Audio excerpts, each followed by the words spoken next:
up in the middle, Spencer Holbrook, Letterman Row. Brian, last week Brian was talking about the ability to use all the tight ends, kind of keeps the defense on their toes, not really being able to identify what you guys are going to do. As the guy with the play sheet, how do you see that? The tight end use? Is that what you're asking? What's that? What are you asking? As the guy with the play sheet, Brian was Yeah. talking last week about how the tight ends allow you guys to be multiple in everything you do, kind of keep defense on their toes, not understand what's going on. How have you seen that evolve through 3 games? And do you see that as like an advantage for you guys? Well, I think anytime you can be multiple in personnel, you'll probably ask or demand different reactions by a defense. So, I think us having so many different guys available offensively, we want to try to use as many guys as possible. I think the tight end room has done a really good job. They're asked to do a lot of things, right? They have to run routes like a wideout. They got to block like an offensive tackle. They have to get all the run IDs, but they'll also be elite in the pass game if they want to play. So their job description is really vast, and they'd spend a lot of time, trying to do everything correct and everything at a high level. So I think rightfully so, those guys are mismatches potentially, right?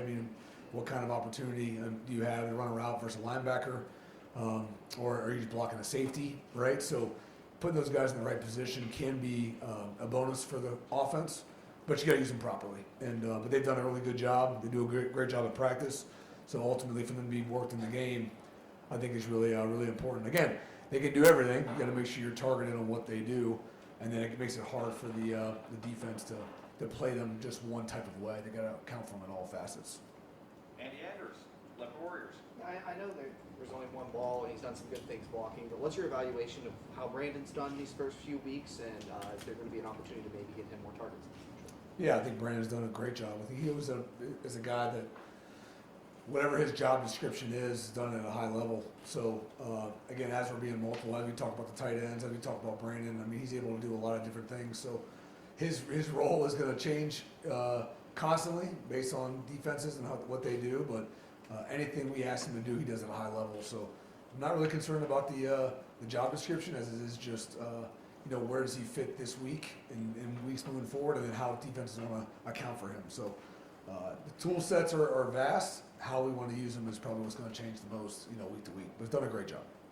Far left, Steve Hellwagon, 24/7 Sports. Hey, Coach. Obviously, the red zone was a little bit of a problem this past week. In there 3 times and got 2 field goals the first 3 quarters, whatever it was. But Coach Day was up here, said it was maybe a different thing on each set of downs and each play that kind of cropped up. And some of it was Ohio making great plays in coverage. Just from your standpoint, what are the things you guys are going to really drill down on to put the ball in the end zone in the games going forward when you get down there?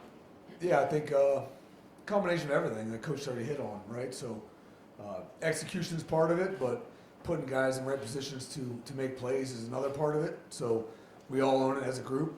We definitely want to score every time we get down there, that's for sure. But there was learning opportunities too. I think there was different opportunities for the quarterback to see things a little different things for us to make plays on the perimeter, but also even in protection. So everyone had their own little growth opportunity, and myself too, putting those guys in the right spots to make sure that we can execute at a high level. Obviously, every time we be in the red zone, the expectation is to score touchdowns, both from the outside world and in this building. So anytime we're not doing that, we're always looking for ways to enhance and do it at a more consistent level. So that was probably one of our first opportunities where it didn't go the way we wanted it to go, and that's a great chance to get a little better.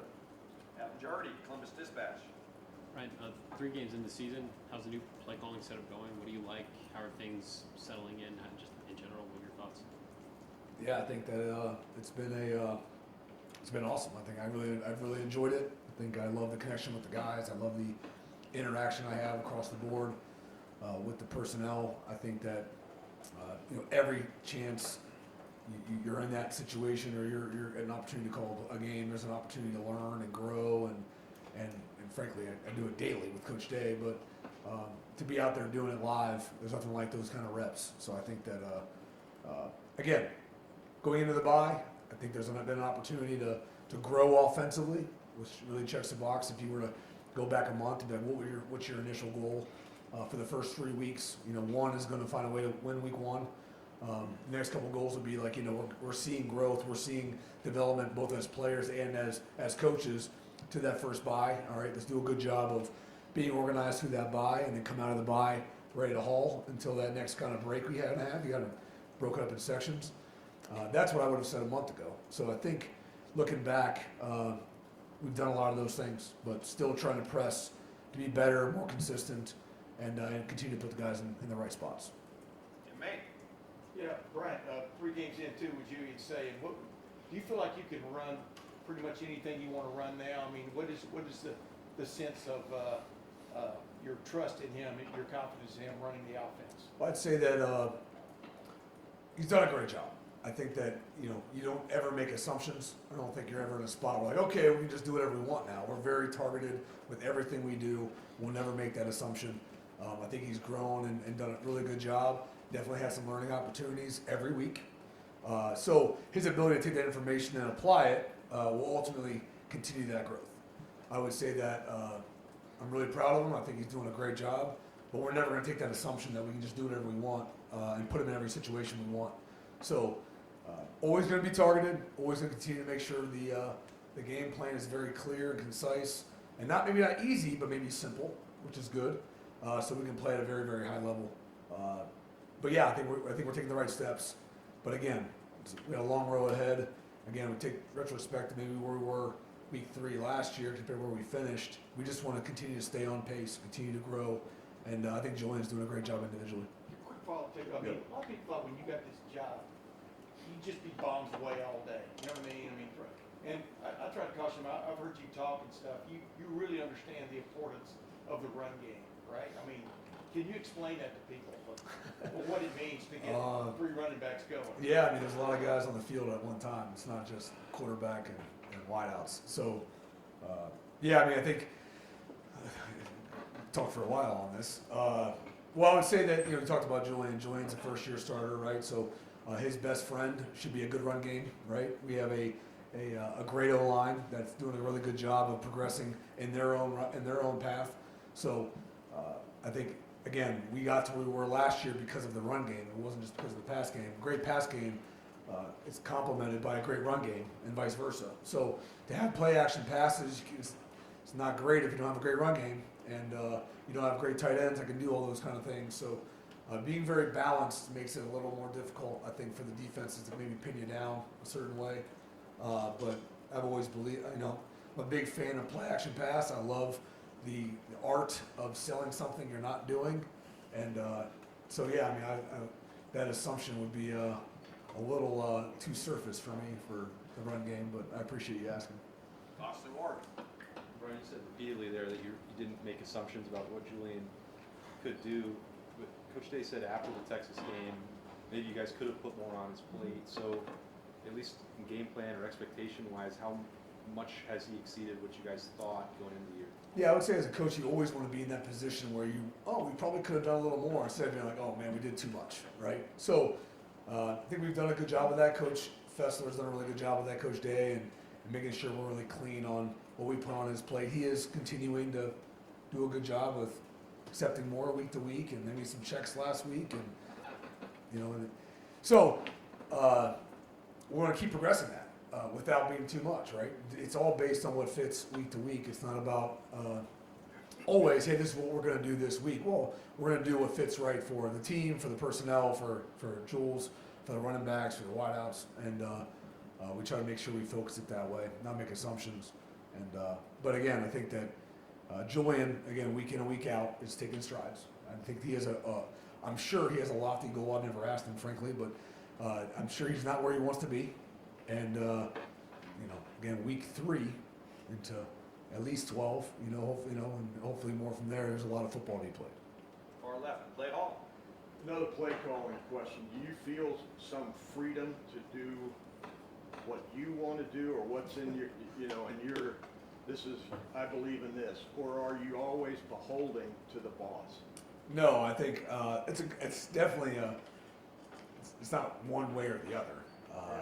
But I think any person under a great head coach would feel the exact same way. I mean, I think that if you weren't that way, that'd be kind of reckless for anybody as a play caller, I think. So, but no, I mean, I stand by what I believe in. I also, if we bring things up and we don't like it, I'll say I don't like it. I mean, it's been very transparent, and then when I'm wrong. And it is what it is, or whatever. So I think the relationship and the thickness of skin is good, and so we just kind of keep growing. And again, ultimately, we all have the same thing at heart. We want to make sure we're putting our players in the best position to be successful. And if not, then it's on us, right? If they are and we're not executing, then that's a different conversation. But I think again, I don't like to think I'm gun shy, and Coach Day is definitely not gun shy. So, but no, I think it's a good balance. Has he been hands off for the most part, or? Oh, I mean, coach has been great. I mean, I think that, he lets me kind of do my thing, and then, if there's something he wants to get done, he echoes it, and we keep pushing. So, but I've been trying to not be happy. Hold on a second. I know he's not happy. So, I am, I guess, okay with the way it's been so far. I always want to be better. I'm never going to be satisfied, but. I think that there's been a lot of growth, and I'm learning a lot on the way, and coaches keep me posted. What a great feeling that the training wheels are off. I think I always have training wheels on. Always. They're always there. I don't know. I think we're overlooking into this too much. I think we're all doing a good job staff-wise, and I don't know what else to lay on that. Joey Kaufman, Columbus Dispatch. Brian, Joey. not a lot of guys that on this team, anybody played Washington. You Yep. played in the Oh, yeah. 07 game, known for being a loud place. Do you have any memories of? Yeah, I mean, we definitely had the same thing. I remember it not being as loud. I remember catching a fish in the market, right? Before I think the Friday before the game, which was pretty cool. Todd Beckman threw me a touchdown, which was awesome. I landed on somebody's foot, hurt the heck out of my back. But no, it's known to being loud, right? So if you give them the opportunity to be loud, it will be loud. And but we did a good job that game, and we didn't really have much exposure to that. We will operate like we won't be able to hear ourselves, that's for sure, because that place is known for it, and it's a great environment. I mean, I think that's one of the best environments on the West Coast that you can find. So, first time we were there was in 08, I believe, or 07, and looking forward to getting back. Got time for just a couple more. Tony Gertman, Brian, when you, in your coaching career, when you finally got to the point where you're like, I do kind of want to be a coordinator, I do want to call plays, were you in your mind thinking, boy, I hope I've got 5 tight ends and I can run a bunch of 12, 13, and 14 personnel when the time comes? Probably wasn't on my checklist. I was probably trying to see how many wideouts I could store on the field at one time. But there's growth. Right? Got out of my own little world. But yeah, we have a heck of a room. We've kind of talked about that, and ultimately, that's got to progress. Where we go from there, we're not going to be in a world where we live in 13 and 14 personnel, but when it's an advantage, we're going to use that advantage. We feel really confident about our groups, both up front and the tight end group. So, but yeah, I mean, we just I think the more you can do, the more you got to plan on, right? The more you do week to week, the more they have to prep for it. And as long as there's no fall off from group to group, advantage the Buckeyes. Well, as a player, when did you, as the wide receiver you were, when did you fully appreciate the tight end position? I mean, I've always appreciated it. I always understood their job description versus my job description. I never thought I lived in a box per se, but I would say that as a coach, you see it even more because you don't realize as a player what you don't know, right? So, but I would say that the coaching they're getting, the execution that we have with them, has been very encouraging. Again, so we're going to keep building out our personnel packages to do vastly different things, so you don't get a beat on things. But it ultimately comes down to the players that make the things go. So they've done a really good job of that. I've always had great appreciation for them. They've kind of been like wideouts, but they have to block the ends. We don't have to do. So a lot of respect for their job description. And final question, Stephen Means, Cleveland.com. Just kind of following up on the Brandon statement. The slot position has just been such a high usage spot here for so long, and so for Brandon to not necessarily have a catch, a position that's high usage. Did you still think he had a good football game, even if the ball wasn't necessarily in his hands? Oh yeah, I mean, it's kind of like whether you still play a really good basketball game, even though maybe you didn't score. It's like those elite basketball players talk about to take a shot.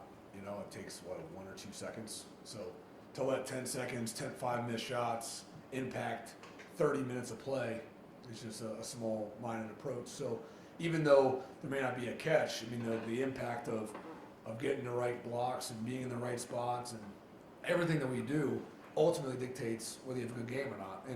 And when you have 110 yards and on 5 catches, but you had a lot of MAs, you did not have a good football game. Even though everyone wants to praise you, but that's not how this is built. Like ultimately, you know, we are judged by, at least individually, right?